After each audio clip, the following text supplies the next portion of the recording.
Welcome back to another explainer. So, are you looking out at a tiny urban concrete yard, a cramped balcony, or, let's be honest, maybe just a sad little patch of dirt, thinking you're entirely out of luck when it comes to having a lush garden? Well, think again. Today, we're going to absolutely transform your small garden. We're taking direct inspiration from some fantastic source material to prove that your lack of square footage, or even your total lack of actual soil, is definitely not the limitation you think it is. By the end of our time together, you'll be completely ready to build your own beautiful outdoor oasis.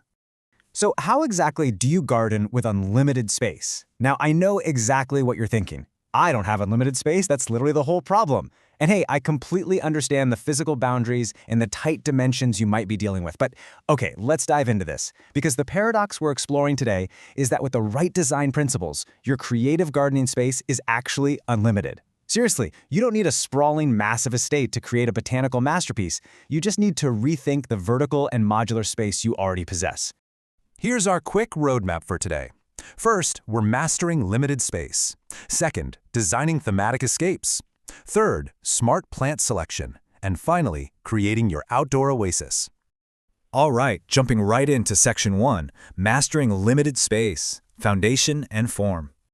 Now, what's really interesting about this slide is how we can contrast two entirely different structural approaches to a literal lack of ground space. On one hand, we've got container gardening. This is your absolute go-to if you're dealing with, say, a concrete patio and a total lack of soil. You can use pots, buckets, honestly any base you can find. The sheer brilliance of it is the flexibility, right? You can just move your plants around whenever you need to chase the sun. On the flip side, we have vertical gardening. This is where you look upward instead of outward. By using walls, trellises, or hanging baskets, you pull the foliage right up into the air. It completely saves your precious floor space while creating this stunning visual impact right at eye level. Now, if you do happen to have a small patch of ground, our third foundational option is raised garden beds. These are incredibly easy to make and maintain, and you're not stuck with just one look either. You can completely customize the style to match the vibe of your home using really simple materials. Think wood, bricks, or natural stones. And within that contained elevated area, you can successfully grow a dense, amazing variety of vegetables, beautiful flowers, or fresh herbs in what is otherwise a pretty restricted footprint.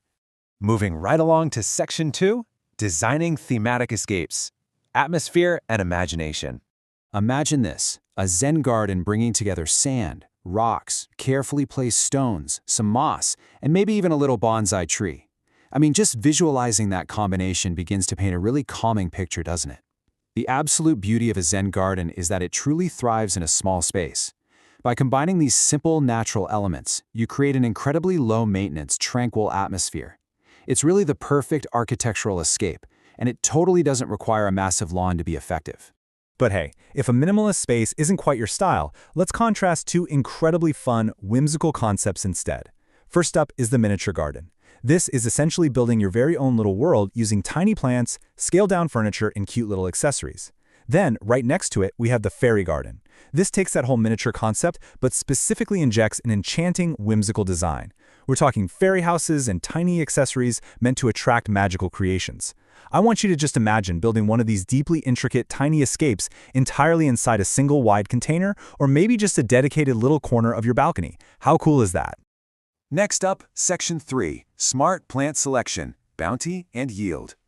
Before we even look at individual plants, you've got to check out this incredible hybrid of structure and planting, the herb spiral. It's basically a spiral-shaped garden bed built from stones or bricks, and this brilliantly illustrates how design meets biology. By building up in a spiral shape, you're obviously using vertical space to maximize your planting area, but the true genius here? The spiral naturally creates different microclimates. It cleverly accommodates the varying sun and water requirements of entirely different herbs, all within one very small footprint. It's a real game changer. So, when it comes to actually selecting plants for these small spaces, you have some genuinely brilliant options. First, dwarf fruit trees. Yes, you heard me right, you can actually grow fruit in a tiny space. Things like apple, pear, peach, or cherry trees come in dwarf varieties that give you a great fruit yield without completely taking over your patio.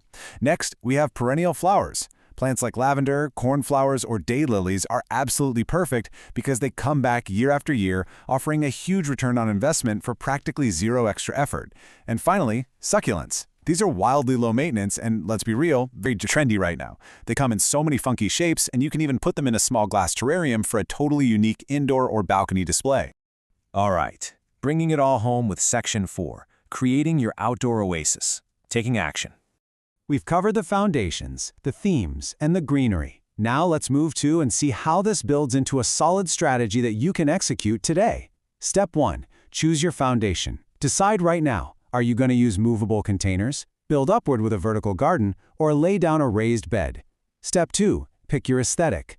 Do you want the calming rocks of a Zen garden, the intricate detail of a miniature setup, or the magic of a fairy garden?